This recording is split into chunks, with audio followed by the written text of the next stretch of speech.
It's always interesting when a company as big as Samsung releases a new flagship smartphone, because it often has to release different versions of the device for different global markets. Well, today, we're putting two of those versions head-to-head, the quad-core Qualcomm-powered Galaxy S4 for Sprint up against the Samsung Exynos-powered Octa-core Galaxy S4, the GTI 9500, for other global markets. I'm Michael Fisher, this is Pocket Now, and this is Octa versus Quad. Let's get to it.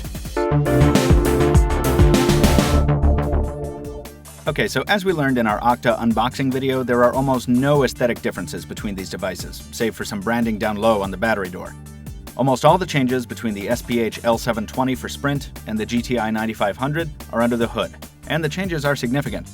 We'll hit hardware first, followed by benchmarks and performance, and we'll end with a little camera testing. Follow us on social media, by the way, so you don't miss the rest of our extensive Galaxy S4 coverage at Pocket Now.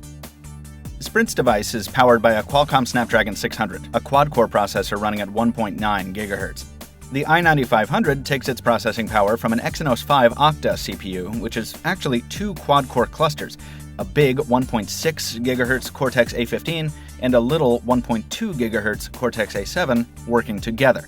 According to ARM, only one set is active at any given time, depending on what kind of processing load is being asked of the device, with the switchover taking 20 microseconds to accomplish.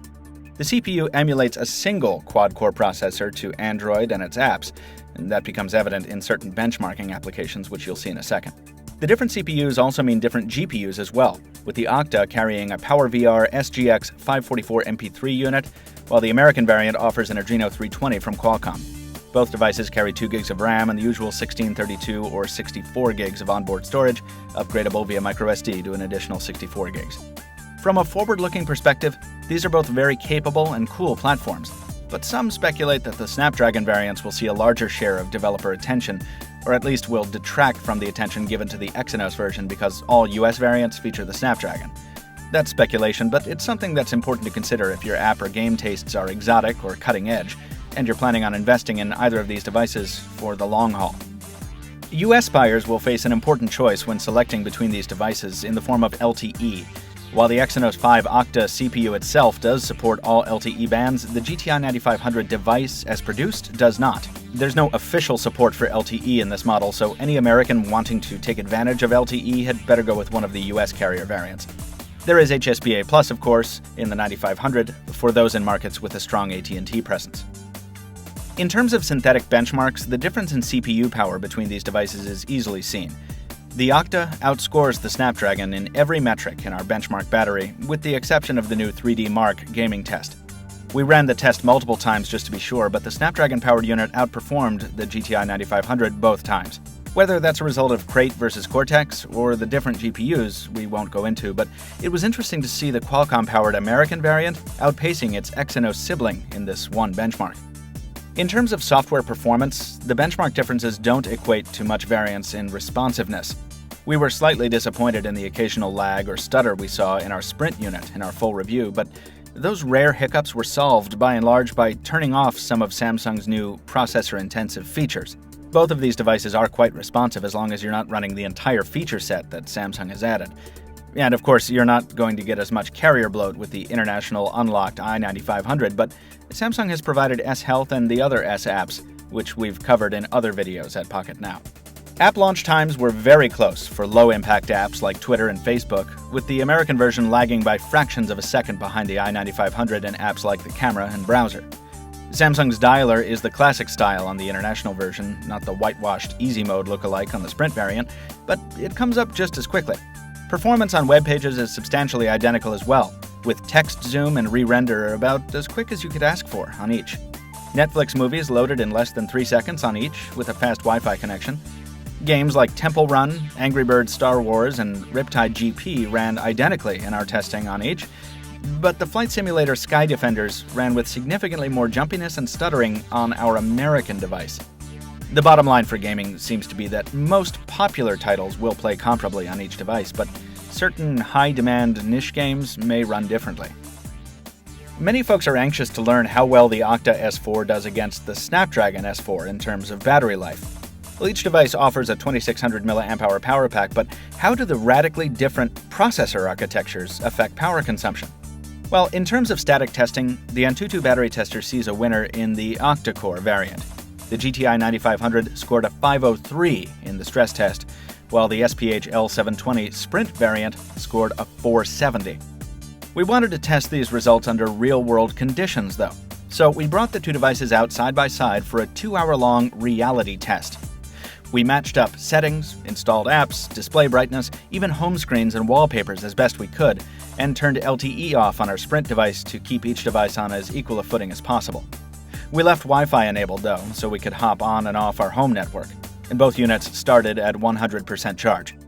During our journey, we put each device through a condensed version of our typical day, firing a few emails off, jumping into and out of Twitter and Facebook, checking in on Foursquare, taking in a few tracks on Spotify, engaging in a bunch of text message and IM conversations, watching a YouTube or a Netflix video here and there, taking notes in Evernote, browsing the web, GPS navigating, squeezing in a quick game or two, taking some photos and video, and even making a handful of phone calls. Oh, the i9500 won the call quality competition, but we remind you these phones are on 2 different networks. We did a lot of stuff. Remember though, anything we did on one phone, we did concurrently or immediately afterward on the other. At the end of our 2-hour test, the results were as follows. The International GTI 9500 boasted a 73% charge remaining, while the Sprint L720 sat at 68%. Total time off charger was 2 hours 15 minutes, and screen on time was just over 1 hour on each device. We'd describe battery life as good to great on both devices, under even moderate to heavy loads, and even considering we jumped into and out of coverage areas a few times on the subway. After the video you're seeing now, we'll run the devices to depletion using looped video on each. Results from the test to exhaustion will be available down in the description and in our post at pocketnow.com. In the interim, that 5% difference roughly reflects the disparity we recognized from our extended testing, and it verifies the Antutu result as well. The international version beats the Sprint variant in battery life, but not by much. We can't tear down the hardware on our review units, but according to Chipworks, the primary camera sensor on the i9500 is the Sony IMX135, and many sources seem to agree the American versions pack the same hardware. While firmware almost certainly varies across these devices, results are quite similar, as you can see.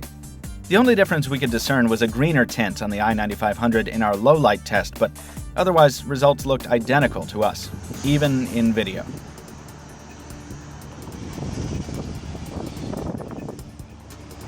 With the Galaxy S4, Samsung has admirably dealt with the problem of delivering the same product experience across many different markets, with very different internal hardware, because these phones are very, very similar. Unless you're a hardcore gamer or another user with very specialized needs, you won't notice much difference in performance between the i9500 and the American variant, and even then the differences may surprise you. Remember, the Qualcomm device won the 3D gaming benchmark. Yes, the more globally friendly version offers better battery life and better overall benchmarks, but is that worth the loss of LTE support and the much higher price tag of an unsubsidized model? If you're an American buyer, we don't think so. We think most folks will be better off buying the regionally appropriate version of the Galaxy S4, which honestly shouldn't come as much of a surprise. The octa-core variant is cool, but it's not necessarily worth the reputation the spec heads are giving it. Like I said in the video, folks, we have a whole lot more Galaxy S4 coverage at pocketnow.com and here on YouTube, so subscribe so you don't miss any of it. Throw us a like if you did enjoy this video, leave us a comment if you have some feedback, and thank you for watching. We'll see you next time.